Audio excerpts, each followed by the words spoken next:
Tudo joinha? Você está em Quadrinhos e Retângulos. Este é o seu canal de impressões de leitura. Este é o último vídeo do ano aqui do canal, oportunidade em que nós vamos concluir o nosso projeto de leitura 10 leituras para 2022, sem quase isso. E vamos comentar O Sertanejo, de José de Alencar.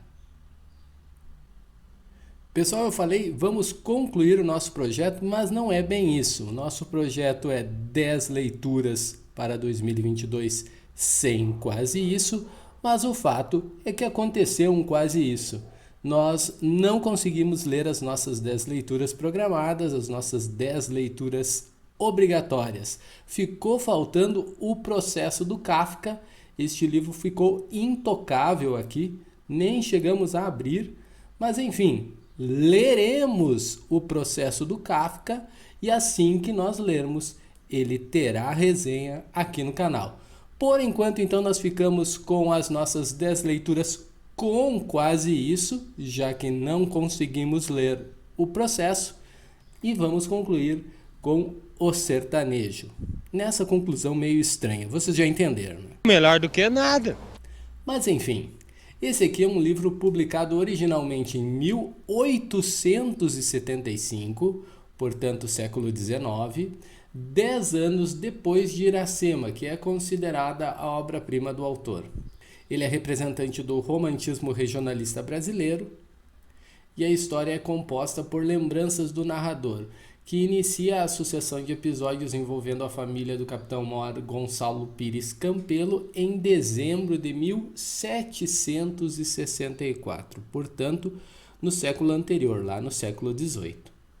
A trama objetiva se desenrola no intervalo de aproximadamente um mês, embora alguns capítulos retrocedam alguns anos para explicar determinada situação do presente narrativo, que, se liguem, não é nem o do leitor e nem mesmo o do narrador que está se lembrando da história. Mas enfim, o livro é dividido em duas partes e é protagonizado pelo Arnaldo, que é o sertanejo propriamente dito, né, do título do livro, filho de empregados da fazenda da Oiticica, que se recusa a viver atrelado ao compromisso laboral, mas que até certo ponto se submete à autoridade de Campelo e nutre um amor de veneração por Flor, a filha do capitão-mor. A primeira parte é essencialmente descritiva e pinta um quadro rico em detalhes do sertão, fazendo do ambiente o personagem principal, estando o sertanejo mimetizado aí. No entanto, essa primeira metade não está isenta de ação, embora a sua função seja claramente a de caracterizar cenário e personagens. É dessa etapa o trecho mais bonito e profundo do livro, o capítulo 5 da primeira etapa, da primeira parte, que apresenta o personagem Jó, uma figura anciã misteriosa, paralelismo bíblico com o Jó lá das Escrituras, um eremita do sertão que, apesar da aparente fragilidade, terá participação fundamental nos eventos da segunda parte. Bem caracterizados, o herói, a donzela e também o vilão, que é um jovem citadino chamado Marcos Fragoso, que volta ao interior em busca de casar-se com Dona Flor. Alencar dá aos 21 capítulos finais, ou seja, da segunda parte, um ritmo mais novelesco e vibrante.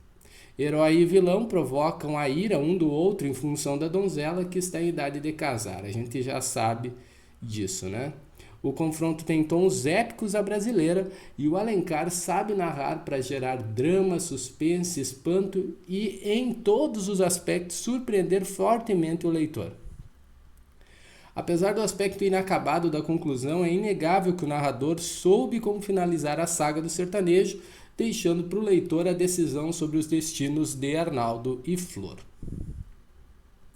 O Sertanejo não é um livro fácil de ler por conta do vocabulário, que já é completamente estranho ao leitor urbano atual, principalmente se ele não é lá do Nordeste.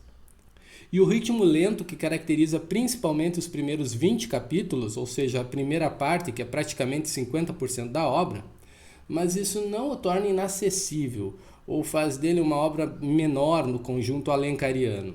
Muito pelo contrário, todos os elementos da verdadeira literatura estão presentes, além de aspectos interessantes para uma análise sociológica, antropológica, filosófica, histórica e até mesmo psicanalítica e botânica. Como não pensar nas relações sociais centradas no latifundiário, na constituição ética do homem nordestino? Como não se maravilhar com o inventário da flora e da fauna? Como não refletir sobre as categorias humanas sobre os rótulos de donzela, mulher e mancebo? Com que estranheza olhamos hoje para um rapaz de 20 e tantos anos que não cede aos impulsos sexuais movidos por honra e veneração? Que importância suprema se dava à religião a ponto de não se interromper a celebração de um sacramento nem mesmo debaixo de um tiroteio cerrado? Inclusive, esse romance registra o quanto a narrativa bíblica sempre esteve presente na sociedade católica, formando cultura, conduta e costumes. Mas é preciso ter paciência e determinação para acompanhar tudo isso sem desistir no meio do caminho truncado pela linguagem.